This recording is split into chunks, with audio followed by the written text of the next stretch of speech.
I'm Ben Finkelstein, and this is Grayden Cox. And we're in second block ELA for Miss McElroy.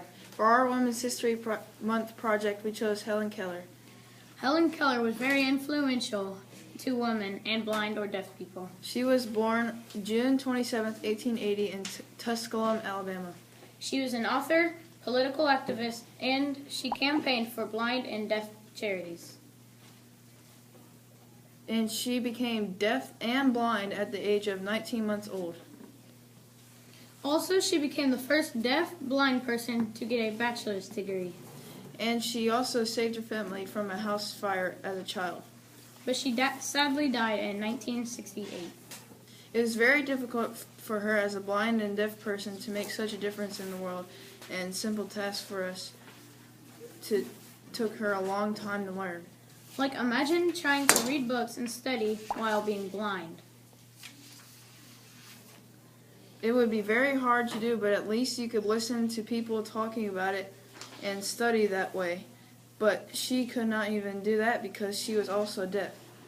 Also, Helen was not very well behaved as a child because she could not hear her mother.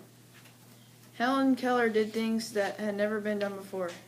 Like how she was the first blind and deaf person ever to earn a bachelor's degree. She proved that blind and deaf people could still be successful and they were not held back as much as they thought. And she showed people that if you persevere and do not give up on something, you can accomplish almost anything.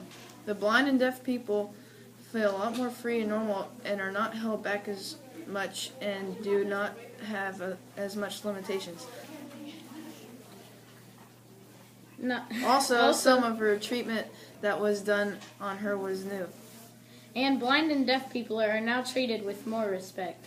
Also, she influenced other people that are not disabled to try harder to accomplish their goals.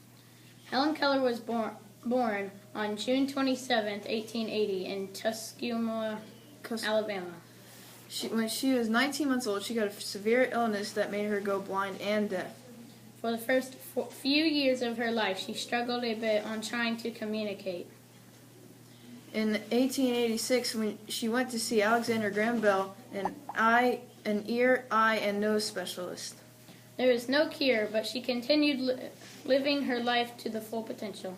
She later became the first blind and deaf person to get a bachelor's degree. She then died in 1968.